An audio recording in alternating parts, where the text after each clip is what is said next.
fundado, como os he comentado, por Yusuf I en 1349. Tras la toma de Granada en 1492, los reyes católicos lógicamente confiscan la antigua madraza nazarí, aunque la madraza sigue funcionando como universidad hasta el año 1500, tal y como se había acordado en las capitulaciones de Santa Fe. Con el cambio de obispo y la incorporación del cardenal Cisneros y el decreto de conversión forzosa, este acuerdo deja de cumplirse, lo que lleva a la sublevación de los moriscos de la plaza y quemar públicamente su fantástica biblioteca en la cercana plaza de Virrambla. Una vez expoliado, el edificio fue cedido al ayuntamiento, en aquel tiempo cabildo de la ciudad, y este hecho es considerado como uno de los mayores atentados contra el legado intelectual andalusí. El edificio fue profundamente transformado, se eliminaron muchas de sus estructuras islámicas e incluso se destruyó parte de su decoración original y se adaptó a las funciones civiles y administrativas del nuevo poder.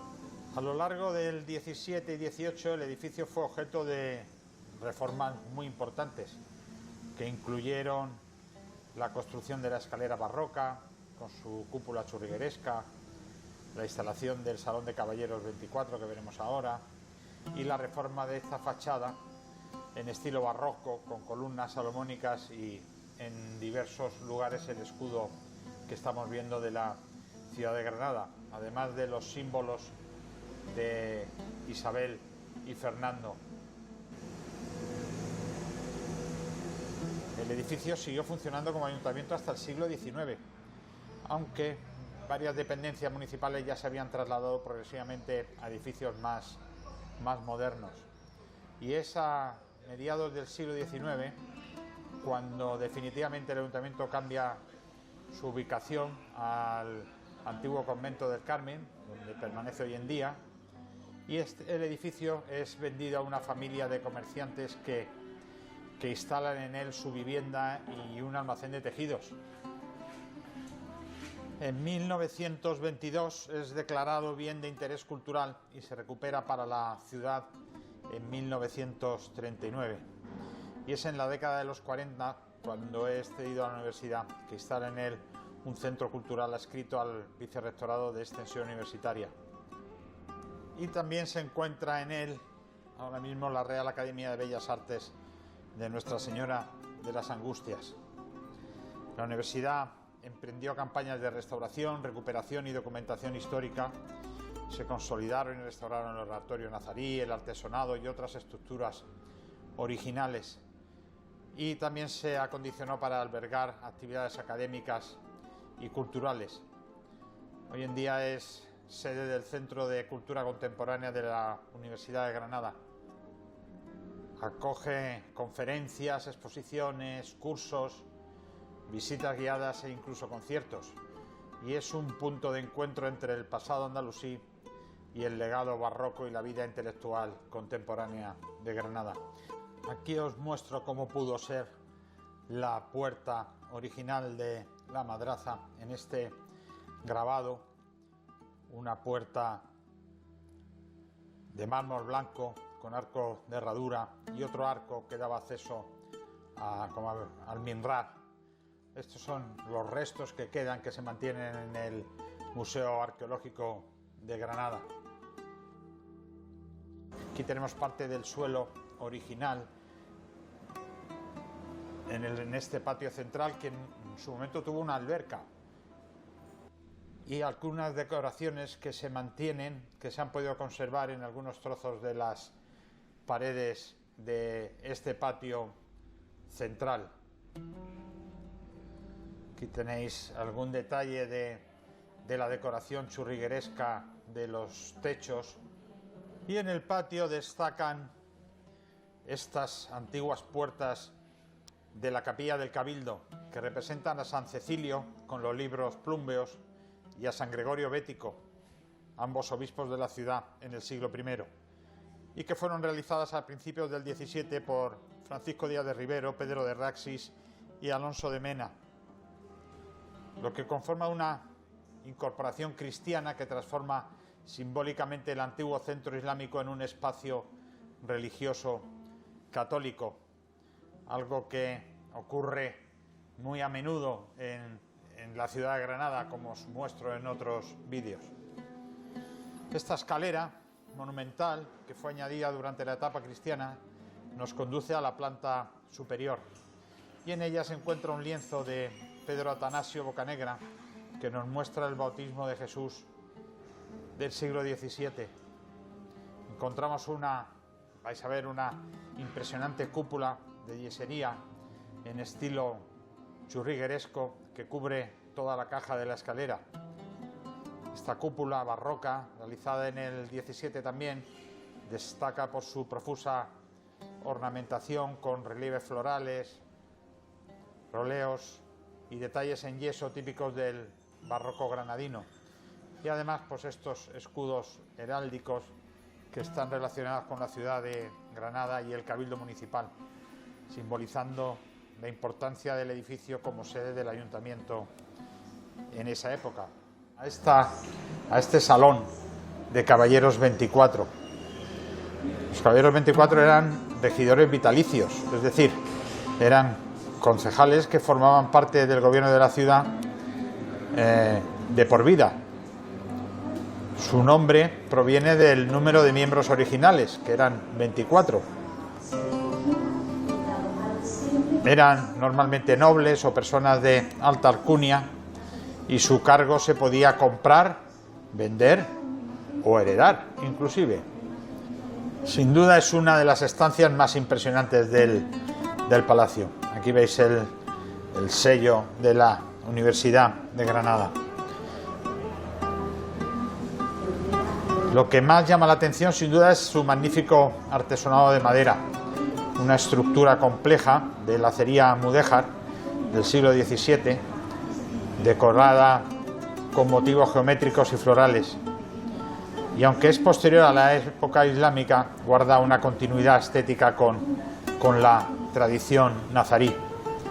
Está realizado en madera de pino rojo y muestra una composición en forma de almizate central con faldones inclinados, algo que era bastante típico de los salones de representación de la época barroca andaluza. Y a lo largo de las paredes se pueden ver también restos decorativos, yeserías y escudos que hacen referencia al cabildo y a la autoridad municipal que aquí se reunía.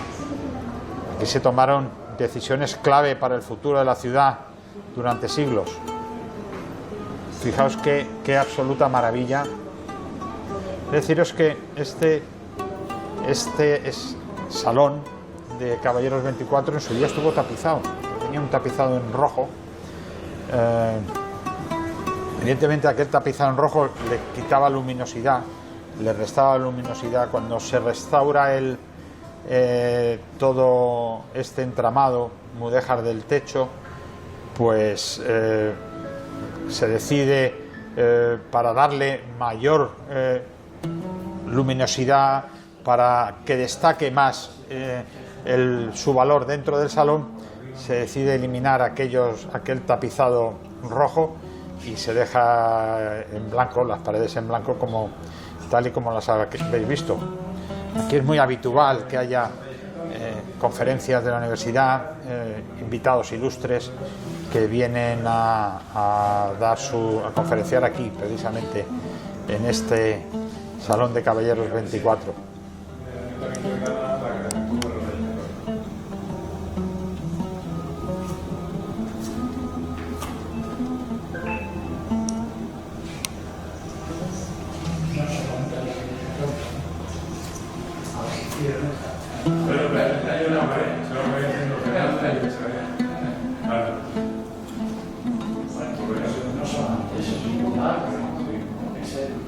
Tras visitar este salón de caballeros, vamos a volver a la planta baja, al patio central, para dirigirnos al que sin duda es el gran tesoro de este Palacio de la Madraza, que es su oratorio, y que se conserva casi intacto desde el siglo XIV.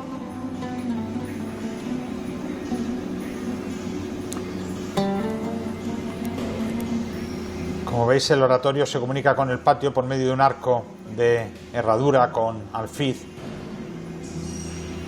apoyado sobre dos finas columnas de mármol y decoración de autobric en las albanegas. El espacio tiene forma cuadrada que se ochava a media altura con trompas de mocárabes que recuerdan un poco al salón de embajadores de la Torre de Comares, palacio que también fue edificado por Yusuf I.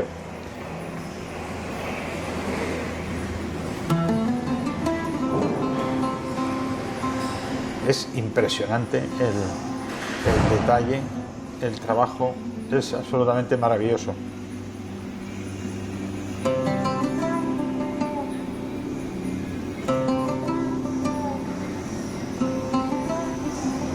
Típicas inscripciones laterales en todos estos oratorios árabes en las que se ensalza a Alá.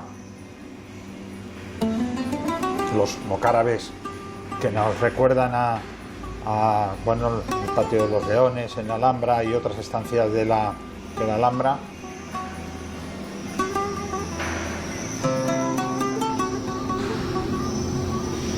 Vemos el detalle del arco de entrada.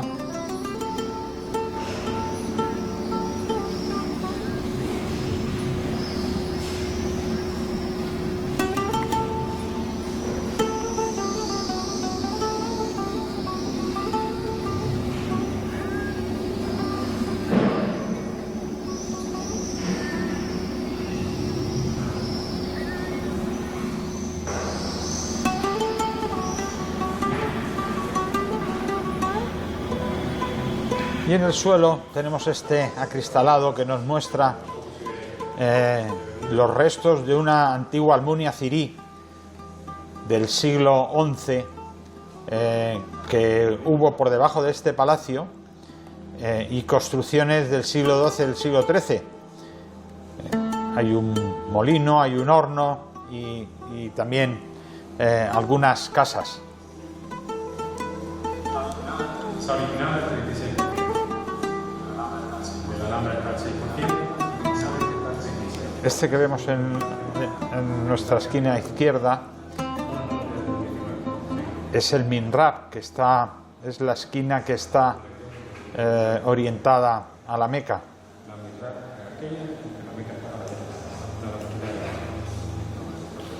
Y el techo de madera que permite la entrada de luz natural no es original, ya que el original ardió por completo en un incendio ocurrido a mediados del 19, siendo restaurado según los criterios de la época e incorporándole esta linterna que tiene actualmente.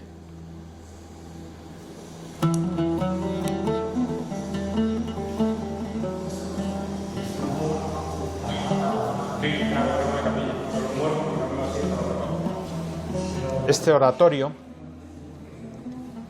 no se podía visitar hasta noviembre del año pasado, que se ha programado programan visitas con un máximo de 8 personas a las 11 de la mañana de lunes a viernes. Así es que si estáis interesados, pues solo tenéis que venir aquí, apuntaros para el día que os convenga. Y como os digo, la visita se hace a las 11 de la mañana, tanto del oratorio como del salón de Caballeros 24.